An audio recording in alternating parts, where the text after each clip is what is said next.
In this video we're going to talk about tree lighting, and a couple of the products that are used in tree lighting are extension cords, and this type of extension cord specifically is referred to as a brownie or a cafe in our company. So if you hear those words, you know they're talking about these pretty standard household extension cords. You have a strand of lights that we turn into balls, and there's typically two types of strands. There's 50s and there's 100 strands, and what that means is 100 bulbs or 50 bulbs for the strand. And then you have your staple gun, which everyone will get one of these. So the first thing you need to do when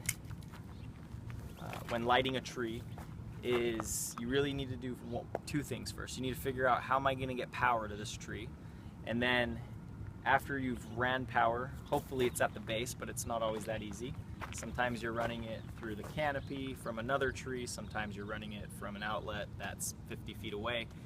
Whatever the case is, figure out the power first and then run it and get it to the tree so that it's available. When you do get power to the tree, you want to make sure you kind of wrap it around the tree trunk, a couple times and tie it off. That way there's no risk of the cord being pulled and having stuff get unplugged or anything like that. The second thing you want to do when you get to a tree is basically assess the tree and make a plan in your head. The folder indicates that this tree uses 3 strands, and you need to kind of think about, okay, I have 3 strands. What's my plan? What branches am I going to light? What branches are going to make the tree look the best at nighttime? Because that's what these are. At night, all you see are the lights. So whatever the lights do is what people are going to see. And it's important to highlight the outer branches first, because those are the most visible. If you do a lot of the inside branches, they can be covered up by the canopy or by other branches. So looking at this tree, I obviously want to do something on both main trunks. And then when I get up to this side, I can see there are 3 or 4 branches. So I'm going to choose this outer branch, and I'm going to choose this outer branch, and then I'll be done with that one. And then when I come up this one, I want to make sure I plan to go up both sides of this Y, or this juncture right here. So I want to go up this one and then maybe hit 1 or 2 of these small ones, and then come back, go up this one, and hit 1 or 2 of those small ones. That way in the end we have branches going off in every direction, and the tree will look really good at night. So when you have, the thing with trees is you have so many different junctures and Ys, and there's a certain way to wrap a tree so that when we come to do repairs, it's easier to take strands off and put new strands on. And what I'm going to do with this tree, because it has a nice juncture down here at the very bottom, I'm going to start with this branch, and I'm not going to come back to go up this one. I'm going to use separate strands to go up each side here. And that will make a little more sense as you learn more about wrapping trees and as we go through the rest of this tutorial.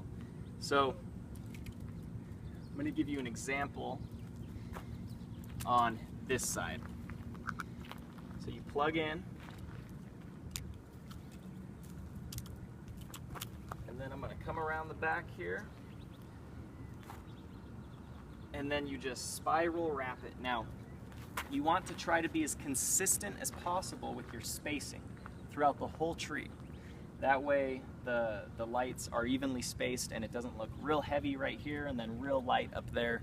You want it to be evenly distributed. So figure out, we're typically about 4 fingers worth of spacing, plus or minus, a couple fingers. So spiral wrap up. And another thing to keep in mind is you don't want to wrap it as tight as possible, because when it rains, especially with certain trees like Palo Verdes and some of the saguaro cacti and other things, when it rains, these trees and cactus tend to swell up, and it will, if you've wrapped it really tight, the tree expands and it ruins our wire and destroys the strand of light, so we have to go out and replace it. So leave it a little loose so that it has some give, and you just keep spiral wrapping up. Now, when you get to a juncture like this, you always want to, if you're gonna light a branch, you wanna light the branch that you come to first, so the lowest branch at the juncture. So you'll see, like for example, at this juncture, if you were coming up and you wanted to do both this branch and this branch, you would do this one first because it's lower, if that makes sense. Sometimes it's really close, sometimes it's about even. These two are about even, so it probably wouldn't matter. But when there is a real significant difference, do the first branch you come to, knowing that you have to come back down. So with this branch, because I'm going to eventually go up this branch, I now have to make sure I leave enough space between my wrap to come back down and fill in the middle, but also to keep it so it's the same space as I've been doing. So I want to go up, and unfortunately this tree has thorns, so I have to be a little more careful, but I want to leave quite a bit more space, so again, when I come down, I can do the same thing. So I'm gonna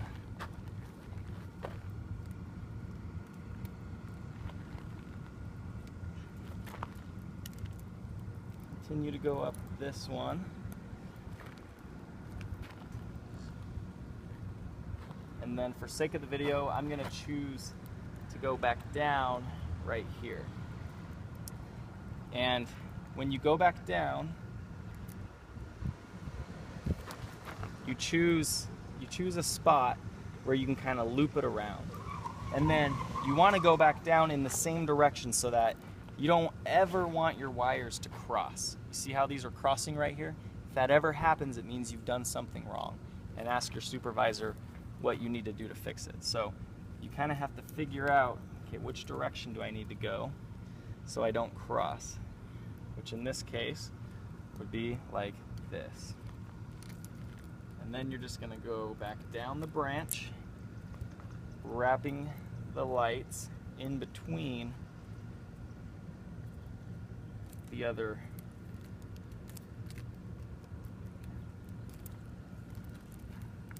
And some of these trees are not fun to wrap, as you can see. So just kind of play with it until, there you go, it falls into place. And then what we're going to do is we're going to come and we're going to now go up this branch and continue doing the same thing.